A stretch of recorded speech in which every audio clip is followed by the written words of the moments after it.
written by Karen Mockler.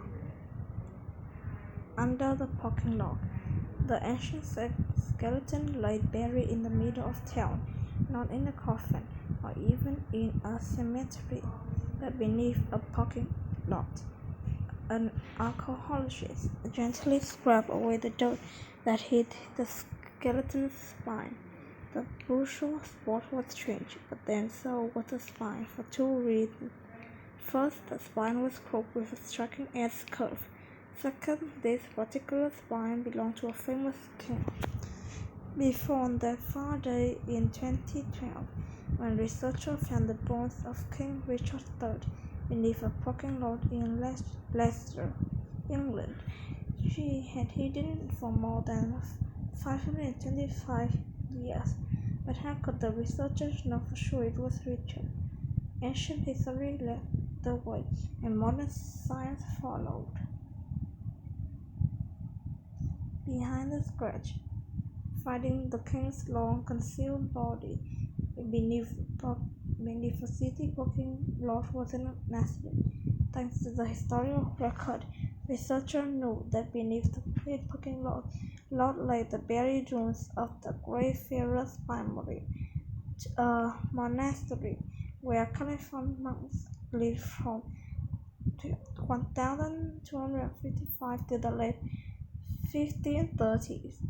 A medieval historian Richard as having been buried in the priory after he died in battle at nearby Bosworth Field in August of 1485. Richard's side had both lost the battle and the throne, so claiming his body was probably a brave thing for the monks to do. His sign was indicate that he buried quickly. His skull was jammed upright so he could fit in a grave that was slightly too small to hold his body. There was no coffin, and although the grave was in a position of honor near the church's high altar, it was unmarked on the monastery floor. Just over 50 years later, in 1538, as a direct result of who lost and who won that day, the abbey in Greyfriars was destroyed and, in time, covered over as a town grew. When modern researchers went looking for Richard, the church had been ruined for nearly as long as he had. They consulted old maps, but in the centuries that followed Abbey's destruction, street names had changed. It took some detectives to work locate the precise burial site. Even after they found the burial site, almost nobody expected the archaeologists to even find a skeleton inside, not even the archaeologists themselves. By some ancient accounts, Richard's body hadn't been buried at all, but instead been thrown in the river Soar after being impaled for the cities of Leicester. As soon as the archaeologists found the skeleton, they were pretty certain who it belonged to. When the bone expert saw the gash in the skull and the twisted spine, she said the hair on the back of her neck stood up. There was King Richard III.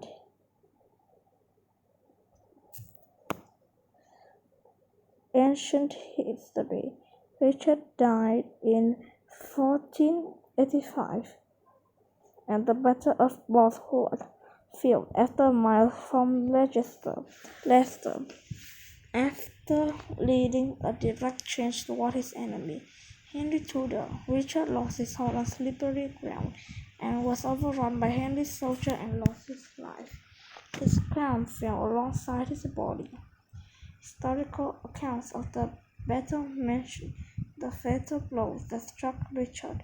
The skeleton under the parking lot shows similar signs of injury, 10 blows with edge to the skull. The wound that killed himself was likely a large skull fracture behind his left ear. He was the last English king to fall in battle. Henry Tudor led the triumphant procession brought death Richard back into town. His body slung over the back of a horse. Richard was left to lie in the town square for 2 days as proof that he was dead, and Henry was now the king. This disrespectful display of his body also revealed his crooked back for all to see. In Shakespeare play Richard III, Richard depicted as a hunchback with raised-side shoulders, something a crooked spine would cause.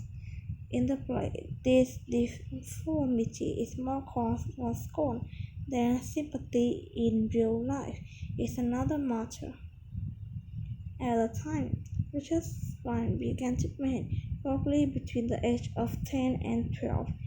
Doctor may know the cause, but they certainly wouldn't have known how to help him. As a result, Richard's crooked spine made him stand 10 inches shorter than his shoe's height of 5 feet, 8 inches taller for many of men.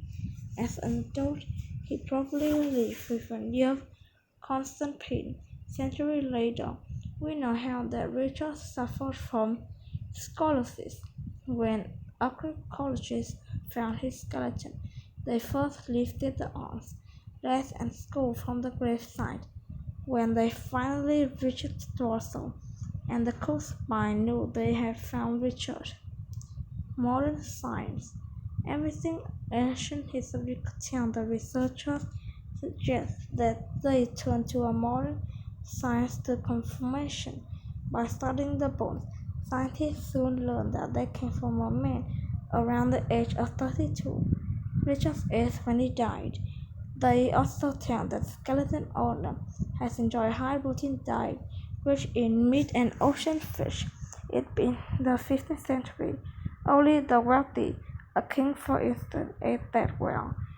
Finally, by using carbon dating tests on 2 ribs, they learned that the skeleton belonged to someone who died between 1455 and 1540. Richard died in 1485. Scientists also considered DNA, the information in our cells that determine many our traits. Less than 2% of the English population carried the particular type of DNA they took from the skeleton. When they took the DNA sample to 2 modern-day descendants of Richard's sister, Anne of York, the sample matched. Honors for King. With the recovery of Richard's bone, some people would delight that the long-lost king could now be reburied with traditional honors. But when to bury him? Within 20 hours of DNA confirmation, 2 towns claimed his body. In Leicester, officials want to bury the bones barely 100 yards from where they found in Leicester Cathedral. They want to open the visitor center to dedicate Richard. Richard hails from the northern city of York, though 100 miles north of Leicester. Some insisted that Richard would have wanted to be buried here. Others felt strongly that Richard's Republic had disputed based in English history should have been reburied in London's Westminster Abbey along with other British monarchs. After much consideration and debate, officials finally decided on Leicester on Cathedral for the reburial. The tomb was unveiled to public in March 2015. We didn't a victim. Opinions are divided on what sort of man Richard was. We know that he made a violent end, but did Richard deserve what he got? For centuries after his death, Richard was more despised than almost any other English Shakespeare play. Richard III described him as limping, deformed, and haunted. Yet Shakespeare never knew the king. He wrote the play more than a century after Richard died. Indeed, Shakespeare wrote during the rise of the Tudors, Richard's enemies.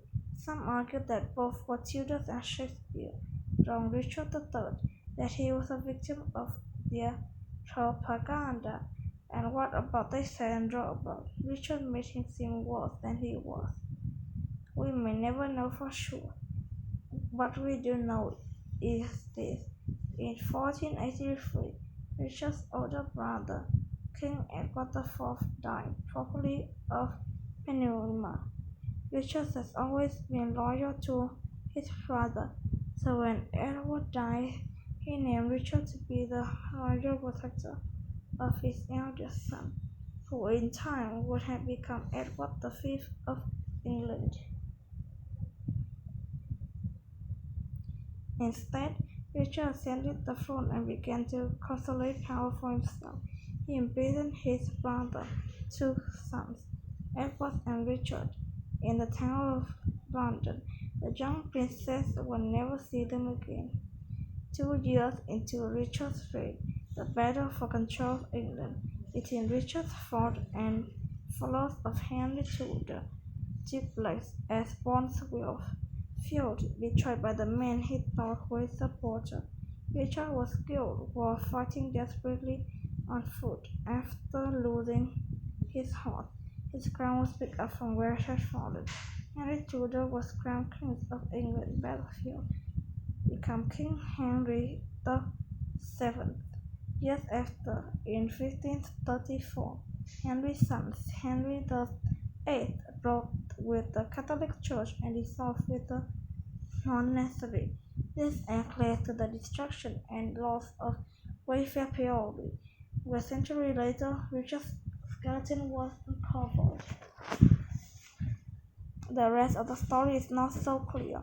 After Henry the Seventh took the throne, rumor raged about the Richard what happened. Might you have two queens in Tower? Maybe Richard the Third ordered them murdered. Maybe they lived for 2 years. Richard's reign as king was later killed by the new king, Henry the Seventh, who had killed Richard. Maybe was smuggled out of the country too safely. Today, fans of Richard the Third believe that the discovery of his skeleton may cause to change people's opinions about this medieval king. They believe he had strong sympathy for the rights of common people, that he established many principles of modern law. They include the idea that defendants must be considered innocent until proven guilty, that defendants would have a right to bail, that all laws must be known and published. What becomes of Richard now could change how his history is told. As the saying goes, history is written by the victors. After losing both his life and throne more than 525 years ago, Richard may have scored a significant victory. After all, from a shallow grave hidden under a parking lot. Good job!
You did it!